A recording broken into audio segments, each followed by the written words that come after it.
علامہ اسماعیل حقی نے لکھا ہے کہ ایک مقام پہ نا اللہ کے حبیب علیہ السلام تشریف فرما ہے، اور وہ جگہ ایسی ہے کہ صحابہ آ کے بیٹھے تو جگہ فل ہو گئی، مزید کسی کی گنجائش نہیں، بظاہر بھرا ہوا ہے سارا حال۔ میری طرف توجہ کریں، سارا حال بھرا ہوا ہے۔ تو اچانک نا محفل میں مولا علی شیر خدا آ گئے۔ ہر صحابی اٹھ کے جگہ دینا چاہتا ہے، سب کو پتا ہے ان کی محبت ایمان ہے، ان کا بغض نفاق ہے، سب جگہ دینا چاہتے تھے، لیکن سب سے پہلے وہی اٹھے جن کا نمبر پہلا ہے، حضرت ابو بکر صدیق۔ فوراً اٹھے، اپنی جگہ چھوڑی، حضرت مولا مرتضیٰ شیر خدا کا بازو مبارک تھاما، اپنی جگہ پہ لا کے بٹھایا۔ کچھ لوگ بڑے سیانے ہوتے ہیں، باتیں زیادہ نہیں کرتے، عمل زیادہ کرتے ہیں۔ حضرت صدیق اکبر ایسے لوگوں کے امام ہیں، بٹھا کے تو خود جا کے حضرت صدیق اکبر ایک کونے میں بیٹھ گئے۔ کسی نے کیا تبصرہ کرنا تھا، مدینے والے محبوب بولے، حضور فرمانے لگے دیکھا تم نے میرے ابو بکر نے کیا کیا ہے؟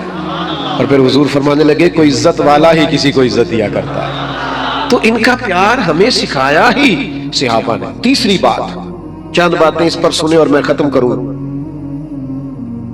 اتنا بڑا مجمع ہے،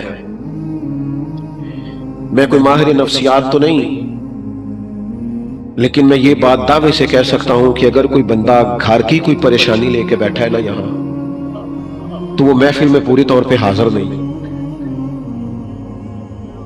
یہ گھروں کے مسائل اتنے گھمبیر ہوتے ہیں کہ جتنا مرضی بندہ بڑا ہونا، وہ کسی بھی مجمع میں چلا جائے، اس کا ذہن گھر میں ہوتا ہے، یار یہ مسئلہ بنا ہوا ہے، یہ پریشانی بنی ہوئی، جس سے بھی ملے گا یہی دعا کرائے گا۔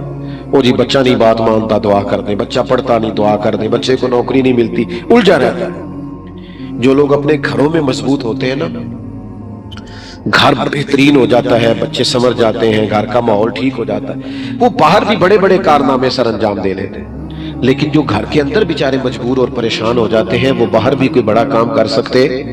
نبی کریم علیہ السلام نے ہم پہ احسان فرمایا ہے، حضور نے ہمیں اپنا گھر بنا کے دکھایا ہے کہ اس طرح کا بنانا۔ حضور نے بھرپور خاندانی زندگی گزاری ہے، ازواج مطہرات، 4 شہزادیاں، ان کی اولادیں، بھرپور وقت گزارا ہے، اور ہمیں بتایا کن بنیادوں پر تم نے گھر بنانا۔ یہ زیادہ توجہ کیجئے گا اس مضمون پر۔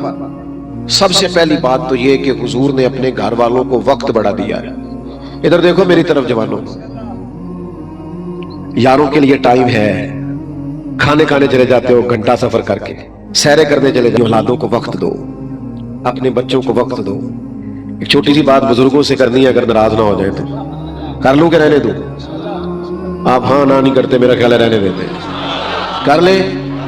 ہمارے معاشرے میں نا کچھ حاجی نمازی ہیں، وہ کہتے ہیں بچے کو پیچھے لے جائیں، میں نے نماز پڑھنی ہوتی ہے۔ چھوٹا بچہ پیچھے لے جائیں، میں تو ان پہلے کیا سی تسی ناراض نہیں ہونا۔ او حاجی صاحب آپ بچے کو منع کر رہے ہیں، اور یہاں حدیث میں موجود ہے کہ نبی کریم کی سب سے بڑی نواسی حضرت امامہ بنت زینب، جناب سیدہ زینب کی بیٹی، حضور نماز پڑھانے آتے تھے تو نواسی کو ساتھ اٹھا کے لے آتے تھے۔ آپ نے بارہا نہیں سنا کہ شہزادے حضور کے مبارک کندھوں پہ حالت نماز میں چڑھ جاتے تھے؟ او خدا کے بندے، ان سے پیار کر، یہ مدینے والے کا طریقہ ہے۔ میں مسجد نبوی شریف میں بیٹھا تھا تو میرے سامنے ایک بزرگ اپنی بیٹی اور داماد کو ڈانٹ رہے تھے، کہہ رہے تھے کہ دیکھو مینوں دوترے نالوں اگے کون ہوندا ہے، پر بال مینوں کچھ بھی نہیں کرن دیندے، ایتھے مسیتے بھی، وہ میرے پیچھے ہی نے، تھوڑا جہا سنبھالو۔ تو میں نے ان سے کہا بزرگوں بنتا تو نہیں، پر اگر اجازت دیں تو اب چونکہ میرے کانوں سے بات ٹکرا گئی ہے تو تھوڑا سا میرے دل میں بات آئی ہے، اگر آپ اجازت دیں۔ کہنے لگے کر لیں۔ میں نے کہا آپ تو بڑے بختوں والے ہیں، اس مسجد میں نوازوں سے پیار کرنا تو مدینے والے کا طریقہ ہے۔ تو اللہ نے کوئی ایسا ماحول بنا دیا، وہ تو رونے لگے، کہنے لگے بس ٹھیک ہے، پھر میرے کم مل گیا، میرا تو یہ رنگ بھی عبادت والا ہو گیا، سمجھ آ گئی۔ او بھائی بچوں کو وقت دو، تمہیں اس وقت پتہ چلتا ہے جب تمہارا بچہ کسی بد عقیدہ کے اور بد کردار کے ہتھے چڑھ جاتا ہے، وہ دوستی کسی برے سے لگا لیتا ہے، کیوں کہ ابا جی نے گھر ٹائم نہیں دیا، وقت نہیں دیا۔ دنیا میں سب سے مصروف زندگی مدینے والے محبوب علیہ السلام نے گزاری ہے، پر حضور اپنے نواسوں سے پیار کرتے، شفقت کرتے۔ ساتھ گھر تھا سیدہ فاطمہ کا، مسجد میں دروازہ کھلتا تھا، پھر بھی ایک دن فرمایا فاطمہ آج رات آپ کے گھر میں رہوں گا۔ سیدہ فرماتی حضور میرے گھر آئے، آرام کیا، ایک طرف امام حسن کو لٹایا، ایک طرف امام حسین کو۔ رات کو دودھ مانگا امام حسن نے، تو میں برتن میں دودھ ڈال کے دینے لگی تو فرمایا فاطمہ آپ لیٹ جائیے سوئے میرے ساتھ ہے تو دودھ بھی میں ہی پلاؤں گا. فرماتی ہے برتن سے دودھ ڈال کے دیا, امام حسن کو دینے لگے تو امام حسین نے بھی مانگ لیا. حضور فرمانے لگے نا بھائی پہلے حسن کو ملے گا. میں نے عرض کی یا رسول اللہ لگتا ہے حسن سے زیادہ پیار ہے. فرمایا نہیں پیار دونوں سے ہے پر مانگا پہلے حسن نے ہے نا. پھر حضور فرمانے لگے فاطمہ میں آپ حسن حسین اور یہ جو قریب علی سو رہے ہیں, فرمایا ہم سارے جنت میں بھی اسی طرح اکٹھے ہوں گے. تو پہلے تو اپنے گھر میں وقت دیں. جو صاحب بھی ہیں مہربانی کریں. میں تو بعض دینداروں سے بھی کہا کرتا ہوں, یہ بچے چھٹی جاتے ہیں نا ہمارے ادارے کے ہفتے والے دن, تو میں ان سے کہتا ہوں گھر جا کے نواب نہ بننا. سبزی آپ نے لا کے دینی ہے گھر میں, اماں کے ساتھ سارے کام آپ نے کرانے. یہ مہربانی کرنا یہ لوگوں کو سنانے کے لیے کہ اپنا کام خود کرنا سنت ہے, یہ لوگوں کو سنانے کے لیے کبھی عمل بھی کر کے دیکھو. تو عزیز گھر میں وقت دیں. دوسرا حضور کے اہل بیت نبوت کا اسوہ یہ ہے کہ نبی پاک علیہ السلام نے نا فقر کو پسند فرمایا ہے. مشکل بات کرنے لگا ہوں. ایک وقت کھانا اور ایک وقت فاقہ یہ نبی پاک نے اللہ سے مانگ کے لیا ہے. ترمذی شریف میں موجود ہے. حضور نے اللہ کی بارگاہ میں دعا کی, سنو کریم نے دعا کی یا اللہ ایک وقت روٹی دینا ایک وقت فاقہ دینا. آج تو یہ مولوی پیر بھی دعا نہیں مانگے گا الا ماشاءاللہ. ایک وقت کا فاقہ اللہ سے مانگا نبی پاک نے. یہ جو حضور کے گھر میں مہینہ مہینہ چولہا نہیں جلا تو اس فقر پر حضور مجبور نہیں, یہ فقر حضور کی پسند ہے. حضور نے اللہ سے فاقہ. ہم اتنی دولت لے آتے ہیں گھروں میں اور سمجھتے ہیں محض دولت سے کام چلے گا. ساری خواہشیں بچوں کی پوری کرنا ہی کمال نہیں, کوئی خواہش پوری نہیں بھی ہونی چاہیے تاکہ انہیں صبر کرنا بھی تو آئے نا, حوصلہ کرنا بھی تو آئے نا. حضور فرماتے ہیں مجھے تو اللہ نے اختیار دیا تھا چاہوں تو نبی اور بادشاہ بن جاؤں, پر میں نے عرض کی مالک میں تیرا بندہ اور نبی بننا چاہتا ہوں. تو فقر حضور کی پسند ہے. گھر میں مہینہ مہینہ چولہا نہیں جلا تو اپنے گھروں میں سادگی کو فروغ دیں. سادگی کو. آج کل مسئلہ ضروریات کا نہیں خواہشات کا ہے. گھر میں 2-4 ہزار کا فاسٹ فوڈ نہ آئے تو گھروں کی رات ہی نہیں گزرتی. تو مہربانی کریں اس پر ضرور توجہ دیں کہ بچوں کو سادگی سکھائیں. دوسری بات, آپ سیرت کی ساری کتابیں پڑھیں جتنی اہل بیت نبوت پہ لکھی گئی. ہر لکھنے والے نے لکھا ہے کہ گھر میں مہینہ مہینہ چولہا نہیں جلتا تھا, اور اسی بندے نے چند صفحے چھوڑ کے یہ بھی لکھا ہے کہ دروازے پہ جو آتا تھا اسے جھولی بھر کے عطا کیا جاتا. ایک ٹائم ایسا بھی آیا ہے کہ سیدہ فاطمہ رضی اللہ تعالیٰ عنہ نے گھر کا کمبل بیچ کے مہمانوں کی مہمان نوازی کی. اگرچہ گھر میں مہینہ مہینہ چولہا نہیں جل رہا پر جو آتا ہے اسے جھولی بھر کے دیتے. ہم نے یہ سمجھ لیا ہے کہ غریبوں کی مدد صرف ایم صاحب کریں گے, چودھری صاحب, سیٹھ صاحب, ملک صاحب کریں گے. حالانکہ ہمارے نبی پاک علیہ السلام نے ہمیں یہ سبق دیا ہے کہ 2 کا کھانا 3 کو پورا آ جایا کرتا ہے, 3 کا کھانا 4 کو پورا آتا ہے. اور نبی کریم نے ہماری تربیت فرمائی ہے کہ یہاں سے سخاوت شروع کر لو کہ گوشت پکاؤ تو شوربہ زیادہ کر لیا کرو, پڑوسیوں کو بھی شامل کر لیا کرو. وہ یہاں سے تو سخاوت شروع کرو نا میرے بھائی. ایک غریب بچے کا خرچ تو اٹھاؤ نا, کسی کی اسکول کی پڑھائی کا, کسی کی مدرسے کی پڑھائی کا. کچھ تو کردار ادا کرو کہ یہ سارا اپنے سیٹوں کے ذمہ لگا دیا. تو مہربانی کر سخاوت حضور کے خاندان کا طریقہ ہے. تیسری بات, حضور اپنے سامنے امام حسن اور حسین سے کہا کرتے تھے کہ جہاد کی تیاری کرو. کشتی ہوتی تھی. جب سیدنا عثمان غنی رضی اللہ تعالیٰ عنہ کے کاشانہ نور پر بلوائیوں نے حملہ کیا تو حضرت مولا علی شیر خدا نے سب سے خطرے والی جگہ پہ اپنے شہزادے کھڑے کیے تھے, امام حسن اور حسین. پوچھ لینا علماء سے, دروازے پر کھڑے کیے تھے. پر ہمارا یہ حال ہے کہ آج کل نا کاکروچ دیکھ کے چیخے مارنا یہ برگر فیملی ہونے کی علامت ہے. ہاں چھپکلی دیکھ کے چیخیں لگ رہی ہے, کیوں جی ہم امیر بڑے, کمال ہے. ماں اپنے بچے سے کہہ رہی ہے بیٹا سو جا بلی آ گئی ہے, تو یہ جو بلی سے ڈر کے سوئے گا یہ شیر بنے گا. سناؤ اپنے بچوں کو قصے خیبر و خندق کے, سناؤ اپنے بچوں کو قصے خیبر و خندق کے. کہانی سن کے حیدر کی دلوں سے ڈر نکلتے ہیں. یہ انزائٹی, یہ ڈپریشن, یہ ٹینشن دور ہوگی مولا علی کی باتیں سن کے, جہاد کی باتیں سن کے. سناؤ اپنے بچوں کو قصے خیبر و خندق, بہادری. اور پھر 100 کے لگ بھگ آیات ہیں قرآن مجید میں صبر کے بارے میں. احادیث و آثار و روایات کو جمع کیا جائے تو علماء کہتے ہیں 500 تقریباً بنتے ہیں جس میں صبر کی نصیحت کی گئی. اور آج کل جو چیز نہیں ملتی وہ کیا ہے, صبر نہیں ملتا. یہ میں ابھی آیا ہوں نا، تو مجھے بتائیے کہ ایسا ہو سکتا ہے صحیح ہے کہ پہلے میں کھڑا ہوں ساری محفل سے ملوں اور پھر اسٹیج پہ آؤں؟ یہاں تو شام ہو جائے گی. لیکن اگر انتظامیہ والے کہہ دینا دوستوں سے کہ ذرا تھوڑی جگہ دے دو، تو اس کا مطلب ہوتا ہے سارے قریب آ جاؤ. آپ یقین کریں کہ میرے ہاتھ چومنے سے، آپ میرے جیسے گناہگار کے ہاتھ چومنے سے کیا فائدہ ہوگا؟ ہاں ایک بات سے فائدہ ہو سکتا ہے کہ میری آپ کوئی بات مان لیں، اس پہ عمل کر لیں، میرے گناہ معاف ہو. جو کرنے والا کام ہے وہ کرو میرے دوستو. باقی یہ کہ بھاگ دوڑ کرنا، آپ کرتے پیار ہی ہے، اور آپ پیار کرتے ہیں تو میں اللہ سے ڈر رہا ہوتا ہوں کہ مالک میں اس قابل نہیں ہوں. یہ جو کر رہے ہیں یہ اس نے عقیدت ہے، اس نے ظن ہے، ہمیں ایسا بنا دے جیسا یہ سمجھتے ہیں. تو عزیز عمل کریں، صبر کریں، حوصلہ کریں. دیکھو جتنی چیزیں انسان کو بلیک میل کر سکتی ہیں کربلا میں ساری موجود تھی. بچوں کا ساتھ، پھر بچوں کی بھوک پیاس، پھر پردیس، پھر شہادت اور عورتوں کا ساتھ. لیکن ان کے قدموں میں کسی قسم کی لڑکھڑاہٹ پیدا، یہاں تو لوگ کھڑے ہی نہیں ہوتے میرے بھائی، حال ہی کوئی نہیں. مجھے ایک دفعہ ایک دوست کہنے لگے پیرزادے صاحبزادے انقلاب کیوں نہیں برپا کرتے؟ میں نے کہا جس کے ٹیشو کوئی اور اٹھائے، گاڑی کا دروازہ کوئی اور بند کرے، وہ انقلاب لائے گا.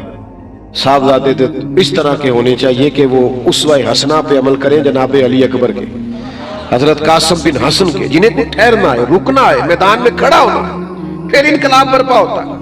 تو صبر سکھایا حضور کے گھرانے نے ہمیں، استقامت سکھائی، فقر اختیاری سکھایا، اس گھر نے ہمیں جینا سکھایا. آج بھی اگر ہم چاہتے ہیں ہمارے گھر بچ جائیں تو ہمیں واپس لوٹنا پڑے گا، اس طرح گھر اس بنیاد پہ کھڑا کرنا پڑے گا جو حضور کا طریقہ ہے. میں بات سمیٹنے لگا ہوں. جس گھر میں لقمہ حرام آتا ہے نا، اس گھر میں پھر سکون نہیں آتا. اس گھر میں اے سی تو آتا ہے پر نیند نہیں آتی. اس گھر میں کھانے تو بہت زیادہ ہوتے ہیں پر وہ معدہ اس قابل نہیں ہوتا کہ ان کو ہضم کر سکے. حلال میں لذت ہے، حلال میں اطمینان ہے. دیکھو امام حسن نے ایک کھجور صدقے کی اٹھا کے منہ میں رکھ لی تھی، اللہ کے حبیب نے انگلی ڈال کے نکال دی.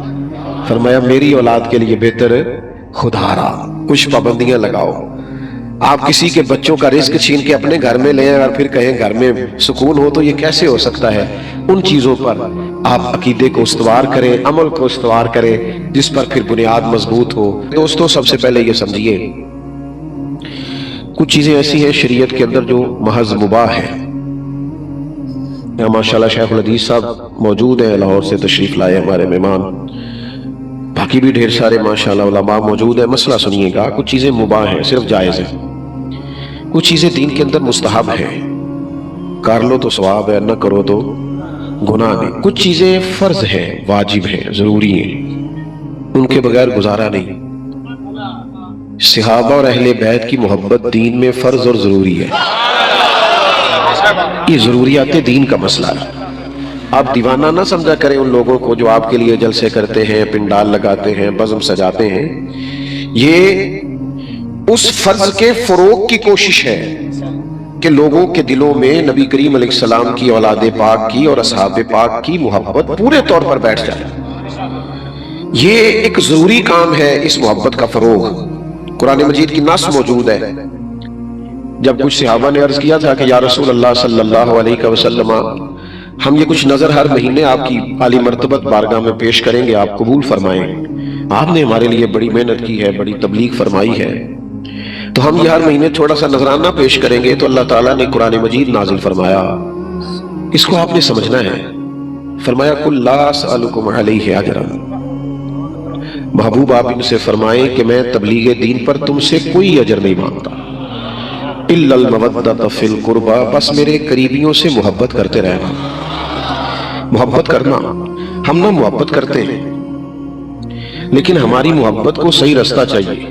محبت اللہ سے کرنی ہے، اللہ کے رسول سے کرنی ہے، صحابہ اور اہل بیت سے کرنی ہے. اور یہ کرنی ہے، اس کا محض نعرہ نہیں لگانا.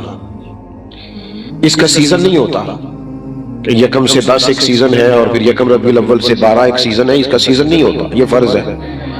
وہ جو کسی درویش نے کہا تھا نا کہ محبت جو ہوتی ہے وہ سینے میں رکھنے کی چیز ہے طیبہ سے منگائی جاتی ہے اور سینوں میں رچائی جاتی ہے، یہ توحید کی میں پیالوں سے نہیں نظروں سے پلائی جاتی ہے۔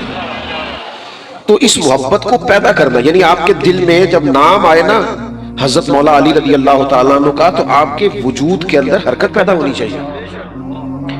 جب امام حسین کا ذکر پاک آئے تو آپ کے وجود کے رونگٹے کھڑے ہونے چاہیے۔ امام حسن پاک کا جب نام آئے تو طبیعت کے اندر ایک ہلچل ہونی چاہیے۔ جس سے محبت ہوتی ہے نا، محبت،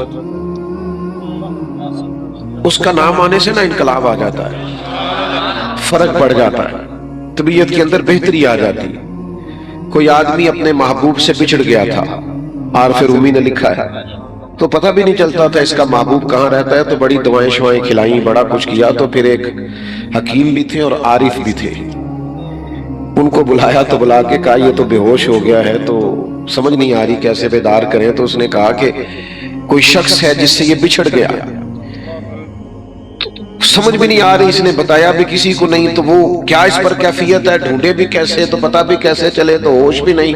تو عارف رومی کہتے ہیں وہ درویش جو بڑے حکیموں کے بعد آیا، اس نے کہا میرے پاس نسخہ ہے۔ اس نے کہا نسخہ دیں آپ، تو اس نے کہا کہ سارے ملکوں کے نام اس کے سامنے لو۔ جتنے ملکوں کے نام یاد تھے وہ لیے، پھر وہ والا ملک بھی آ گیا، تو ذرا تھوڑی سی اس کی آنکھوں میں حرکت پیدا ہوئی۔ اس نے کہا بس چلو ایک رستہ تو مل گیا ہے نا۔ تو اس نے کہا اب اس میں جتنے شہر ہیں شہروں کے نام لو۔ تو جب وہ والا شہر آیا نا، جنہوں ویک کے ٹھر دیاں آکھیاں نے، تو جنہوں ویک کے ٹھر دا سینہ ہے، ربا تیری ساری خدائی چیکی تے شہر مدینہ ہے۔ وہ جب اس شہر کا نام آیا تو اب نا وہ تھوڑا اور ہلچل پیدا ہوئی، تو کب شہر کے محلوں کے نام لو، تو محلوں کے نام لیے، تو محلوں میں رہنے والے بندوں کے نام لو، تو گنی چنی آبادی ہوتی تھی۔ تو جب نام اس کا آ گیا تو وہ کانوں سے کیا ٹکرایا، بندہ اٹھ کے بیٹھ گیا۔ تو عارف رومی کہتے ہیں تو کرے پیار محبوب سے اور پھر اس کا نام آئے تو تجھے سکون حاصل نہ ہو، پھر تیرے ہوش اڑے نہ اور آنکھیں کھلے نہ، یہ ہو کیسے سکتا ہے؟ پیار ہوا اہل بیت نبوت سے اور مولا علی کے نام پہ دل نہ تڑپے، سیدہ پاک کے نام پر آنکھیں حیا سے جھک نہ جائیں، اور حسنین کریمین کے نام پر وجود میں تڑپ پیدا نہ ہو۔ میں ذمہ داری سے کہتا ہوں دعویٰ شعبہ ہمارا ڈھیر سارا ہے محبت کا، لیکن کچھ نظر سی لگ گئی ہے اللہ ماشاءاللہ۔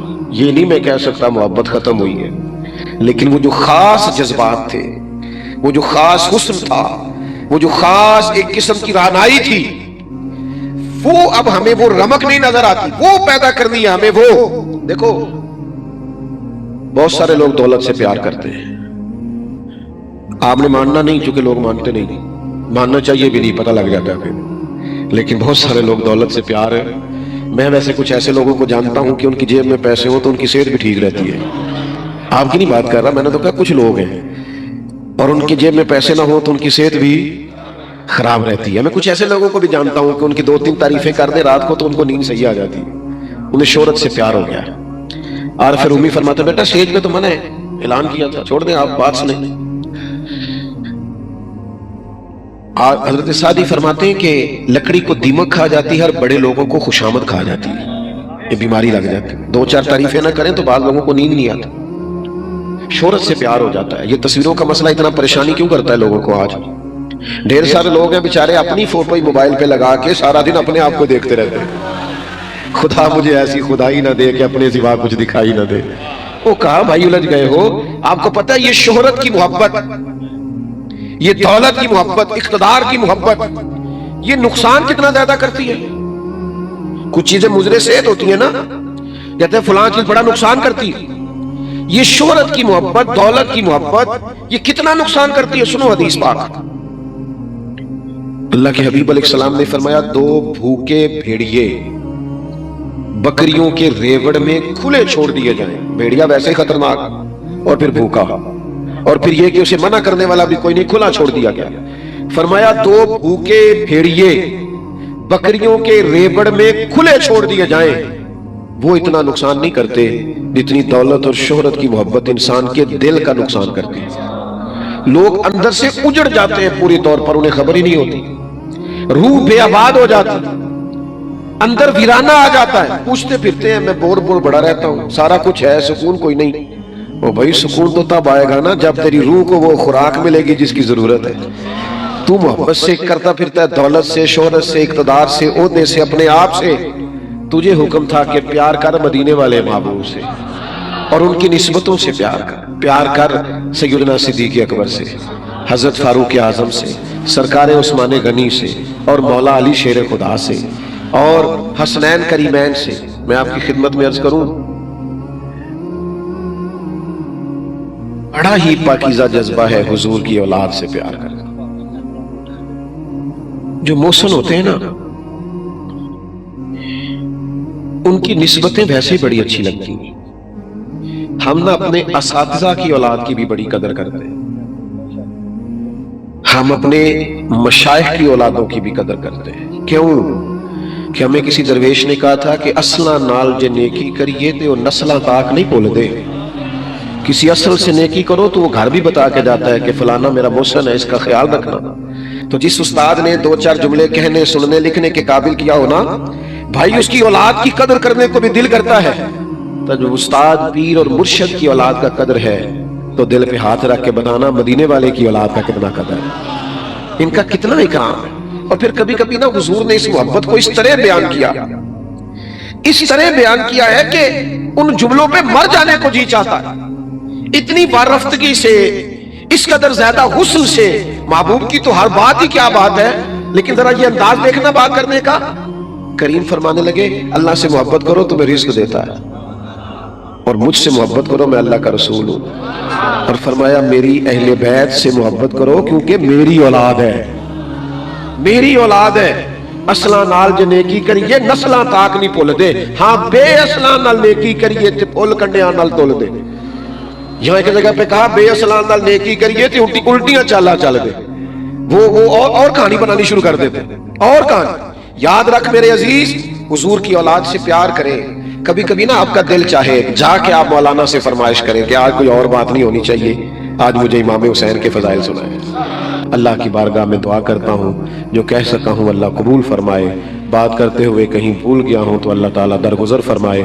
آخر دعوانا میرے پیارے اور محترم دوستوں، آج نور بیان ٹی وی آفیشیل پر پیر اجمل رضا قادری صاحب کی زبان سے آپ نے مولا علی علیہ السلام کی شان اور صحابہ کرام کی آپس کی بے مثال محبت کا جو ایمان افروز واقعہ سنا ہے، وہ ہمارے دلوں کو عقیدت اور نور سے بھرنے کے لیے کافی ہے۔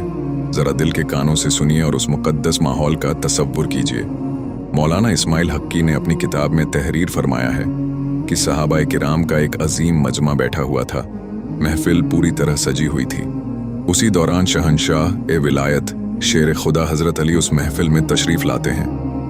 ان کے آتے ہی ادب اور احترام میں تمام صحابہ اپنی اپنی جگہ سے کھڑے ہو جاتے ہیں۔ لیکن ذرا غور کیجیے، عاشق رسول یارگار حضرت ابو بکر صدیق کی محبت پر انہوں نے آگے بڑھ کر مولا علی کا ہاتھ تھاما اور انہیں لا کر اپنی خود کی خاص جگہ پر بٹھا دیا۔ حضرت ابو بکر صدیق اچھی طرح جانتے تھے کہ نبی کے لاڈلے مولا علی کا مقام اور مرتبہ اللہ اور اس کے رسول کی بارگاہ میں کتنا بلند ہے۔ پیر صاحب کا یہ بیان ہمیں سکھاتا ہے کہ صحابہ اور اہل بیت کے دلوں میں ایک دوسرے کے لیے کتنا ادب اور کیسی پاکیزہ محبت تھی۔ جو لوگ ان کے بیچ دوریاں پیدا کرنے کی کوشش کرتے ہیں، یہ پاک واقعہ ان کی آنکھیں کھولنے کے لیے کافی ہے۔ میرے عزیز دوستوں، صحابہ اور اہل بیت کی اس بے مثال محبت کے قیمتی پیغام کو صرف اپنے تک محدود مت رکھیے گا، اسے صدقہ جاریہ سمجھ کر اپنے تمام دوستوں اور پریوار کے ساتھ واٹس ایپ پر ضرور شیئر کریں۔ کمنٹ باکس میں پوری عقیدت کے ساتھ سبحان اللہ یا علی لکھ کر اپنی حاضری ضرور درج کرائیں۔ ایسے ہی دل کو چھو لینے والے گہرے اور سچے اسلامی بیانوں کے لیے نور بیان ٹی وی آفیشیل کو سبسکرائب کرنا بالکل مت بھولیے گا۔ اپنی خاص دعاؤں میں ہمیں ہمیشہ یاد رکھیے گا۔ اللہ حافظ۔